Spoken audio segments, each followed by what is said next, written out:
ఇక డీటెయిల్స్ చూస్తే కాసేపట్లో టీపీసీసీ విస్తృత స్థాయి కార్యవర్గ సమావేశం జరగనుంది. గాంధీ భవన్లో కార్యవర్గం భేటీ అవుతోంది. టీపీసీసీ చీఫ్ మహేష్ గౌడ్ అధ్యక్షతన సమావేశం కొనసాగుతోంది. ఈ మీట్ కి CM Revanth, AICC incharge Meenakshi Natraj హాజరు కానున్నారు. రానున్న మున్సిపల్ ఎన్నికలపై కార్యవర్గం చర్చించనుంది. సీఎం రేవంత్, మీనాక్షి నటరాజన్ మున్సిపల్ ఎన్నికల వ్యూహంపై దిశానిర్దేశం చేయనున్నారు.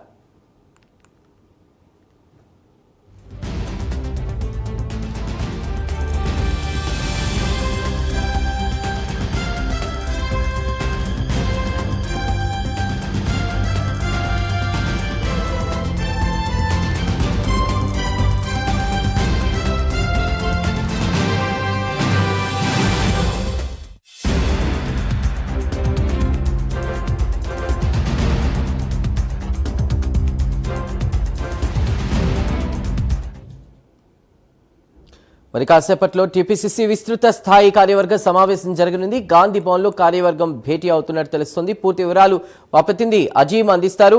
అజీం, చెప్పండి, ముఖ్యంగా ఈ మీటింగ్ కి సంబంధించి, భేటీకి సంబంధించి మీ దగ్గర ఉన్నటువంటి అప్డేట్స్ ఏంటి?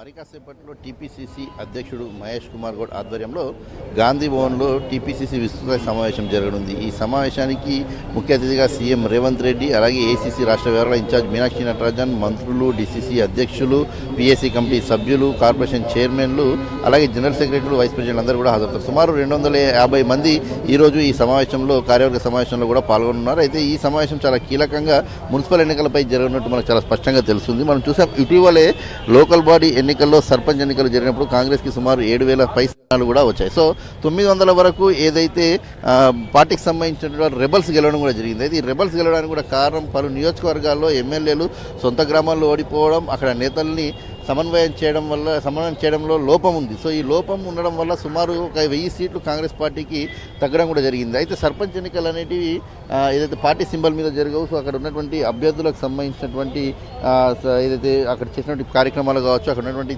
పరిస్థితుల బట్టి అక్కడ గెలుపోవటములు కూడా జరుగుతుంటాయి. అయినా సరే కాంగ్రెస్ పార్టీకి సంబంధించి, ఇతర పార్టీలకు సంబంధించిన అభ్యర్థులను బలపరుస్తూ ఉంటారు. సో అక్కడ అది వ్యక్తిగతంగా జరిగేటువంటి ఎన్నిక కూడా మనం చూసుకోవచ్చు. కానీ రానున్నటువంటి మున్సిపల్ ఎన్నికల పరిస్థితి అలా ఉండదు. ఖచ్చితంగా పార్టీ సింబల్ పై ఉంటుంది కాబట్టి దీంట్లో వ్యూహాత్మకంగా అడుగు వేయాల్సిన అవసరం ఉంటుంది. కాబట్టి పార్టీ ఏదైతే నేతలందరికీ కూడా దిశానిర్దేశం చేయాలని చెప్పి డిసైడ్ అయింది. సో ఇందులో భాగంగానే ఏదైతే ఈరోజు విస్తృత సమావేశం పీసీసీ ఏదైతే ఏర్పాటు చేయడం కూడా జరిగింది. మున్సిపల్ ఎన్నికలకు సంబంధించిన షెడ్యూల్ కూడా ఈ వారంలో వచ్చేటువంటి అవకాశాలు ఉన్నట్టు కూడా ఏదైతే ఇప్పటికే ప్రభుత్వ వర్గాల నుండి కూడా మనకు వార్తలు వినిపిస్తున్నాయి. సో ఈ నేపథ్యంలో ప్రతి వార్డుకి, ప్రతి డివిజన్కి 6 నుంచి 7 మంది అభ్యర్థులను సెలెక్ట్ చేయాలి. అంటే అది కూడా సామాజిక కోణంలో SC, ST, BC, minority, OC, అలాగే మహిళ, ఇలా పలు సామాజిక సమీకరణలో వారందరినీ కూడా ఏదైతే సెలెక్ట్ చేసి పార్టీకి లిస్ట్ పంపాల్సి ఉంటుంది. లిస్టు పంపించిన తర్వాత దాంట్లో ఏదైతే సర్వే చేసిన తర్వాత దాంట్లో ఒక అభ్యర్థిని కాంగ్రెస్ పార్టీ ఏదైతే సెలెక్ట్ చేస్తుంది, సో అభ్యర్థికి టికెట్ ఇస్తుంది. సో ఖచ్చితంగా మెజార్టీ స్థానాలు గెలవాలని చెప్పి కూడా పార్టీ భావిస్తున్నటువంటి నేపథ్యంలో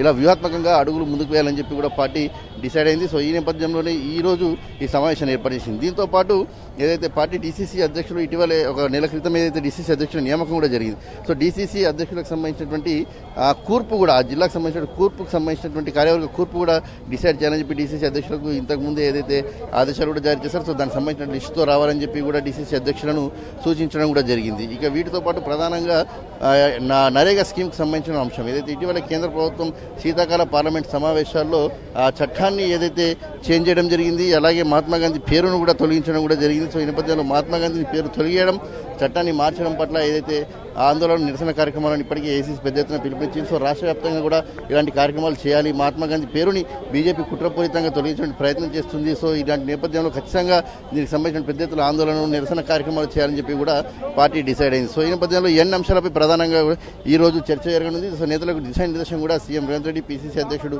మహేష్ కుమార్ గౌడ్, మీనాక్షి నటరాజన్ కూడా చేయనున్నారు.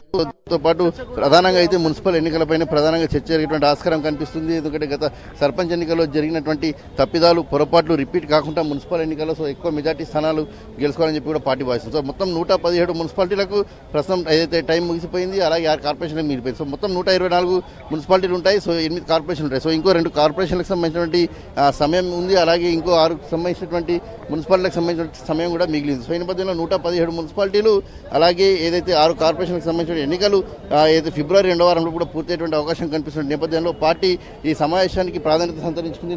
దాదాపు 250 మంది ఈ సమావేశంలో పాల్గొంటారు. సో వీళ్ళందరికీ కూడా పార్టీకి సంబంధించినటువంటి నేతలు దిశానిర్దేశం చేస్తారు. ఎలా వ్యూహాత్మకంగా మున్సిపల్ ఎన్నికల్లో ముందుకు వెళ్ళాలి, మెజార్టీ స్థానాలు సాధించడానికి కావాల్సిన అవసరం ఏంది, ప్రభుత్వ పథకాలను ఏ మేరకు ప్రజల్లోకి తీసుకెళ్లాలి, పార్టీ అనేక పథకాలు సంక్షేమ పథకాలు ప్రవేశపెట్టింది కాబట్టి అన్నింటిని కూడా ప్రజలకు తీసుకెళ్లాలని చెప్పి కూడా సీఎం రేవంత్ రెడ్డి, పిసిసి అధ్యక్షుడు ఇన్ఛార్జ్ కూడా ఈ నేతలందరూ కూడా దిశానిర్దేశం చేయనున్నారు.